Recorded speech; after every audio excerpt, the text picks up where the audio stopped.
27 सितंबर 1986 US के state Ohio में एक बड़ा बैलून फेस्टिवल मनाया जाना था। इस इवेंट का मकसद ओहायो की रफ रेपुटेशन को बेहतर बनाना था, जिसके लिए 1.5 मिलियन बैलून एक साथ आसमान में छोड़े जाने थे।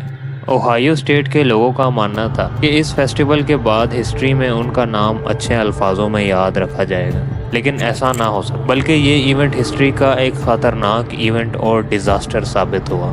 साल 1986 ओहायो के डाउनटाउन क्लीवलैंड में सिटी लीडर्स ने एक ग्रैंड बैलून फेस्टिवल का प्लान बनाया।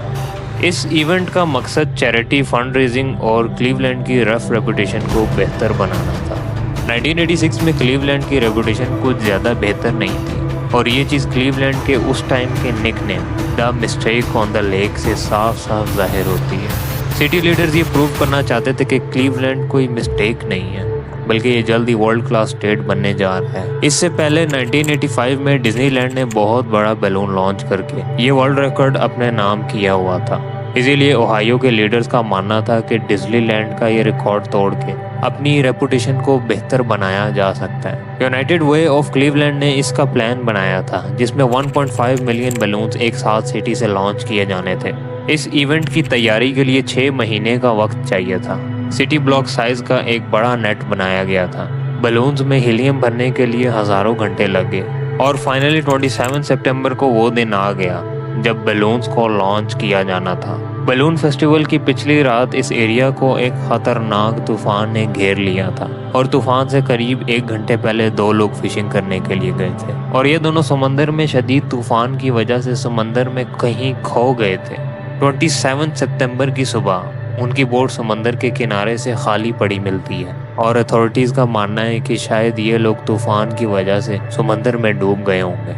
मिसिंग बंदों की तलाश में एक सर्च ऑपरेशन जारी किया गया था, और इसी तरह लोग क्लीवलैंड में बैलून लॉन्च के लिए बिल्कुल तैयार थे। क्लीवलैंड के पब्लिक स्क्वायर पर 1 लाख लोग इस इवेंट को देखने आए थे। इस बात में कोई शक नहीं कि ये लॉन्च बहुत खूबसूरत था। क्लीवलैंड के लिए ये बहुत प्राउड मोमेंट था। असल में प्लान ये था कि हीलियम से भरे ये बैलून्स कुछ देर तक आसमान में उड़ते रहेंगे और फिर डिफ्लेट होकर एक एक करके वापस जमीन पर आएंगे। लेकिन जो हुआ वो एक्सपेक्टेशन से बिल्कुल अलग था।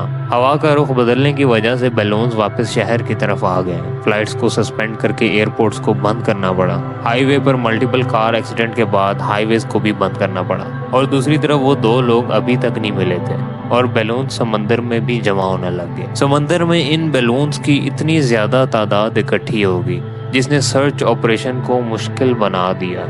उन 2 बंदों की लाश 2 दिन बाद साहिल के किनारे से मिल गई थी। क्लीवलैंड का ये इवेंट इतना खतरनाक था कि गिनीज बुक ने इस बैलून लॉन्चिंग कैटेगरी को मुकम्मल तौर पर ख़त्म कर दिया था। अगर आपको वीडियो पसंद आई है तो चैनल को सब्सक्राइब और वीडियो को लाइक करना मत भूलिएगा। मिलते हैं अगली वीडियो में।